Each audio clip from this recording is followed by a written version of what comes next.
Welcome to State Adventures. Carolina here. Thank you so much for stopping by our booth at the Travel and Adventure Show. It was such a good turnout. Let me share this itinerary with you that I've been working on for your April departure to the Galapagos for the three of you. Lots of details, so let's go through it together. This way you kind of understand the logistics and everything that's included. So this trip is a private tour for the three of you, but of course in the Galapagos, we really had to find an option that fits within your dates. April 1st to the 12th. So I do have a cruise that departs on April 2nd, and there are only two cabins left. So I made sure we grab them while you review it over the weekend. So have a peek. April 1st, you're going to take your flight to Quito. Most flights are day flights. So you're going to arrive in the evening. We're going to pick you up, take you to the hotel that is right by the airport because we want to just relax, rest, be here as a buffer day before our cruise tomorrow morning. So Marriott, brand new, just opened. And so a very fresh property, perfect place to unwind. Because it's only one night and you most likely are going to arrive late and depart early, I just included a triple room, but if you want two rooms, just let me know. And now we're off to the Galapagos, April 2nd. So in the morning after breakfast, my guide will meet you and take you back to the terminal. There we have a Galapagos assistant who will walk you through all the stages of what's needed, your ID cards, your entry tickets, go through customs, check your luggage. There's a lot of lines, there's a lot of chaos. There's hundreds of people who are going to be doing the same thing as you, but we will walk you right through it. And then you take your 2.5 hour flight to the Galapagos. And once you're there, the Seastar crew will pick you up and take care of everything for you. This is a 6-day, 5-night cruise. Let me show you what it looks like. The Seastar is a 16-person cruise. It has 8 cabins. Every cabin is a little bit different. So we have a single cabin and a double cabin for you on board. They're called suites. They're each very different. But size-wise, they're the same. There's just like different configurations because of the way the boat lays. Tons of amenities on board, wonderful staff. We actually charter this boat quite often for small groups and families, and they always love it. Lots of places to enjoy on board, but of course, the joy of the Galapagos is getting off board at least 2 to 3 times a day with your guides, everything included. So here is I put a little map so you understand where we're going to go. So we're going to start in Baltra, and we're going to really go west all over the islands and then end in San Cristobal. What to expect on board? You're going to, or on the cruise, you're going to go have a wet landing and a dry landing every day. So wet landing just means stepping right into the water.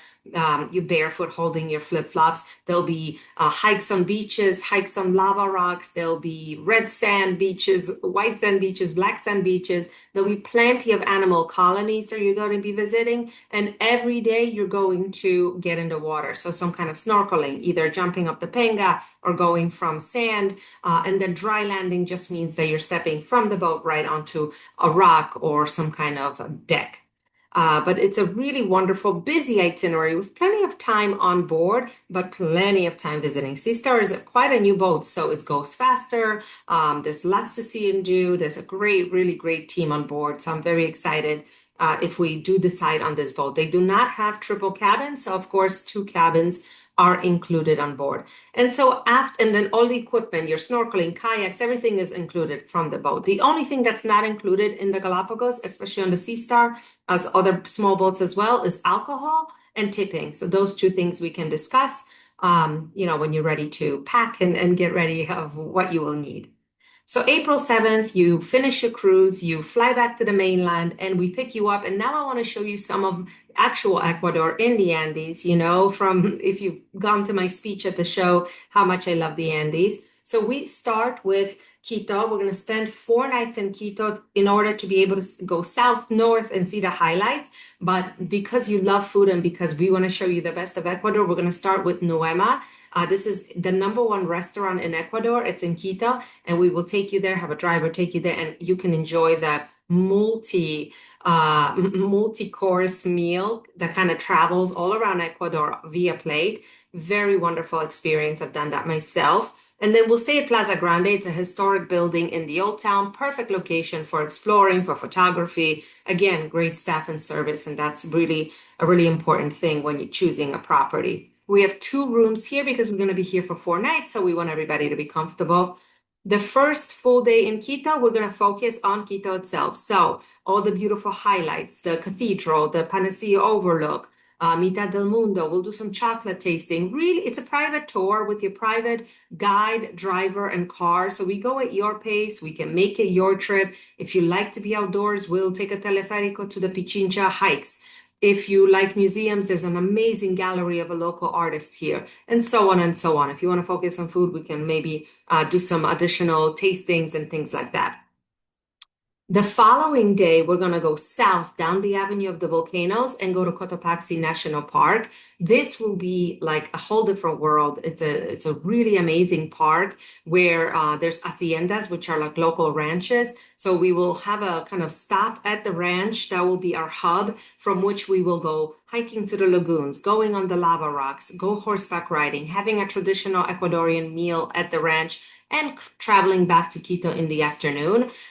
Traveling down the Avenue of the Volcanoes, you will pass other volcanoes, you will pass indigenous communities, villages, markets. It's a really nice way to escape Quito for the day and see something completely different.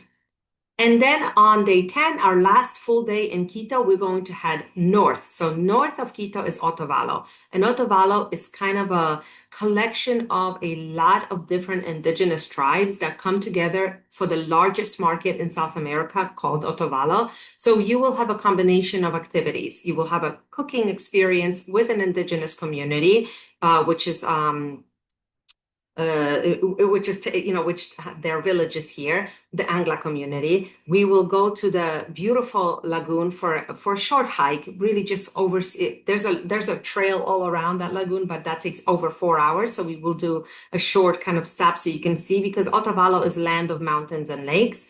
And then we will, of course, go to the market itself, which is very colorful. Even if you're not a shopper, which I think everyone turns into a shopper here, but even if you're not a shopper, it's beautiful for photography and for a culture experience.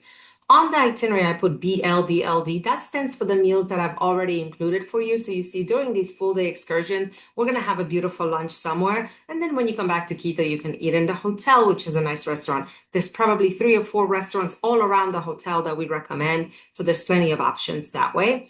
And then on our last day, on April 11th, we're going to take you back to the Quito airport and you're going to take your flight home. So that is what the itinerary would look like between a 6-day cruise and seeing some of the highlights of Quito. Let me know your thoughts. There are other options we can discuss. As we've probably mentioned at the booth, there are larger boats. There are many other small boats like this. April is peak season because of Easter holiday.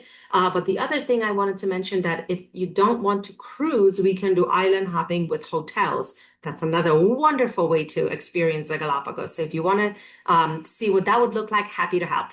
Thank you so much for listening and happy travels.